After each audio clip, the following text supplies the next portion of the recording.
Everybody. Today I thought I would read something different. Since it's springtime and there's new life everywhere, I thought I would read the book Frogs. It talks about the life cycle of a frog. And this book is by Gail Gibbons.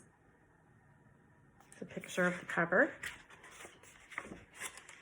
And the first page, it talks about springtime in the pond. And maybe you've seen some frogs this spring. There's different kinds. I know one frog that I saw not too long ago, and I think these kind of frogs are really cool, are tree frogs because they can blend in with everything. And they're pretty amazing. Okay, so I'm going to go ahead and start.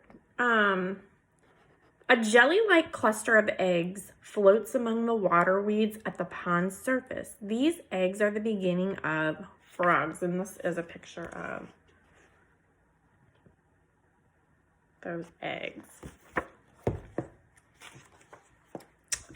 A breeze ripples the surface. The floating clump of eggs is called frog spawn. Frogs lay their eggs in water or wet places. Otherwise, the eggs could dry up and die. And here's a picture again of the frog spawn.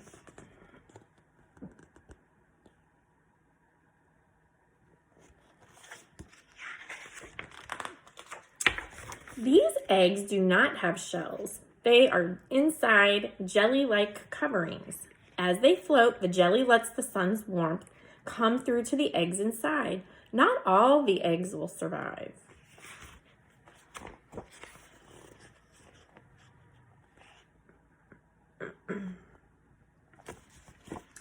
Most of the time, the large and slimy mass of eggs is too slippery and too big to be eaten. This is nature's way of protecting them, but some of the smaller clusters of eggs will be eaten by creatures living in or near the pond.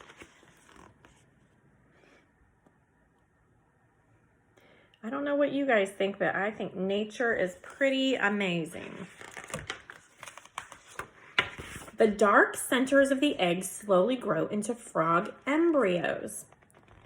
The embryos grow until they look like small tadpoles. Tadpoles are frog babies. As they grow, they feed off their own egg yolks. That is so interesting, isn't it? So there's the embryos. The tadpoles grow until they are big enough to break free into the water. It can take from 3 days to 3 weeks for this to happen, depending on what kind of frogs they will become. There goes some tadpoles. They're breaking free of their little egg sac.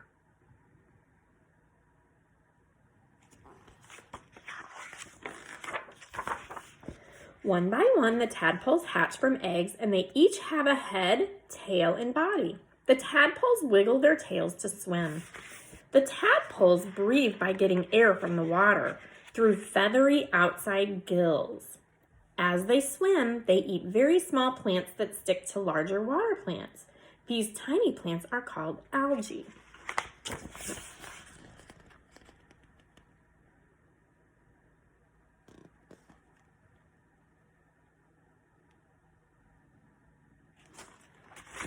Hopefully you can see the pictures pretty good. I'm trying to get it close for y'all.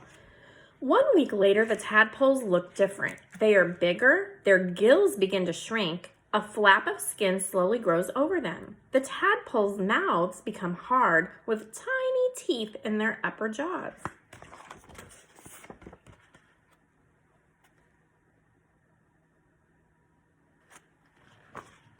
Now the tadpoles are 1 month old. Their outside gills have disappeared.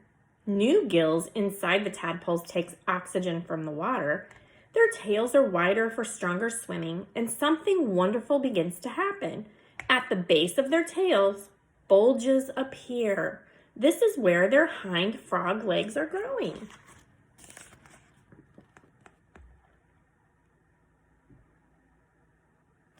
Pretty amazing.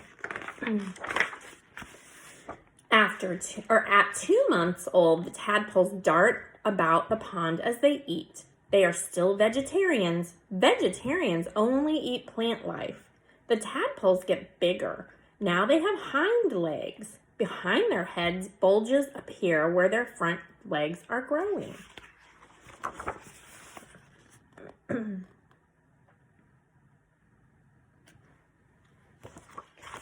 Their tails become smaller. The tadpoles' gills inside their bodies are gone.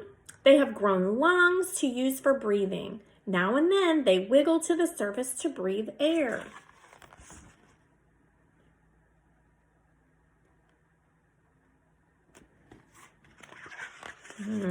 Pretty interesting. The tadpoles are about 3 months old. Again, they look different. They have front legs, their tails are even smaller, they have shed their tadpole skin and lips. At last, they have the wide mouths of frogs. The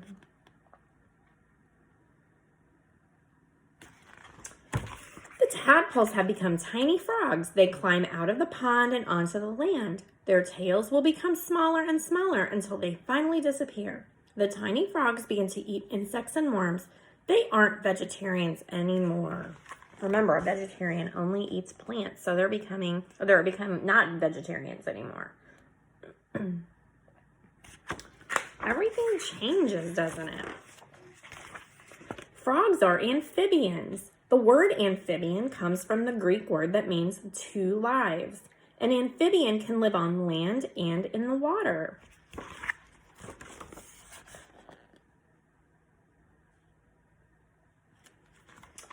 Frogs are cold-blooded. That means their inside body temperatures are about the same as the outside temperature. During the next few years, the tiny frogs will grow to be mature frogs. Mature means grown up. Then they will be able to make their own frog spawn, and there will be new baby frogs.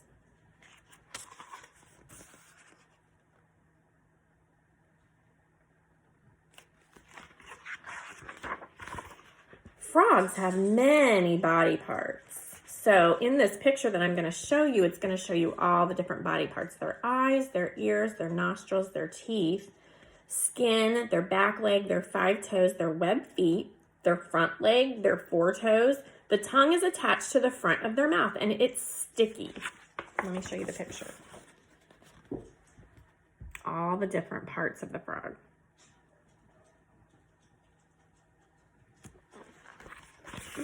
Frogs don't hunt for food. Their big eyes are on top of their heads so they can see all the way around. They stay very still, and when something flies or crawls nearby, their long sticky tongues dart out to catch it. They swallow their food whole.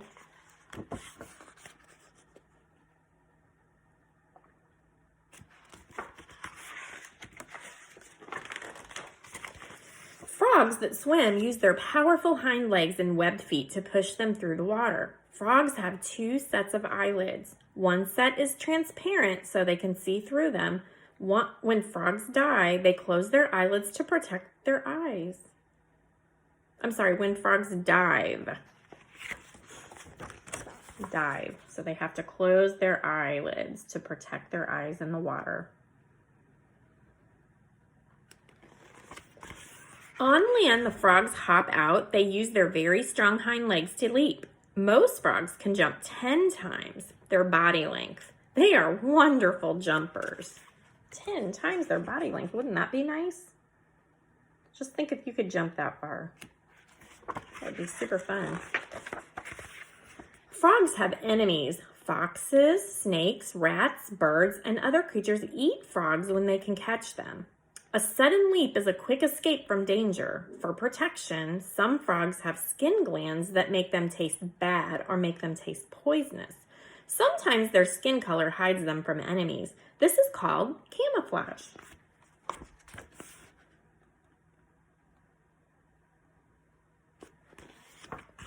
Croak.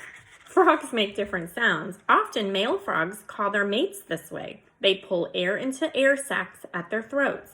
The air sacs expand to look like bubbles. When frogs force the air out of the air sacs and into their lungs, the air passes over their vocal cords, which vibrate to make sounds.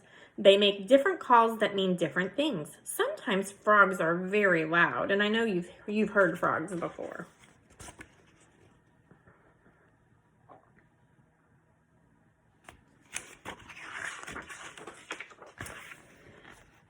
Where it is cold in the winter, the frogs go to sleep. Sometimes they find sheltered hollows. Often frogs dig into the muddy bottom of a pond. All winter they sleep covered in mud. They stay completely motionless. This is called hibernation. So there's some really interesting words. We have camouflage, hibernation. There's all sorts of good words in this story. In the springtime, when the sun begins to warm up the ground and the pond's water, the frogs come out of hibernation. They are healthy and hungry.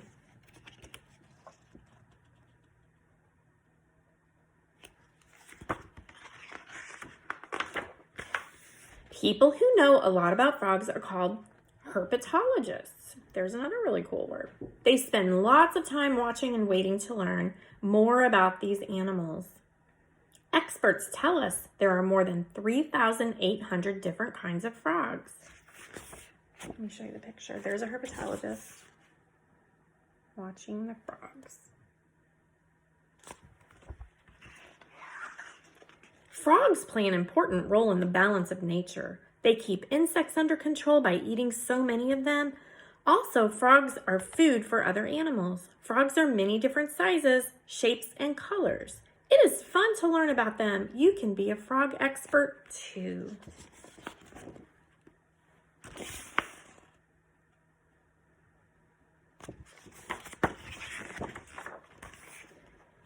So that is our story about frogs. And this book also has a little section. It talks about the difference between a frog and a toad.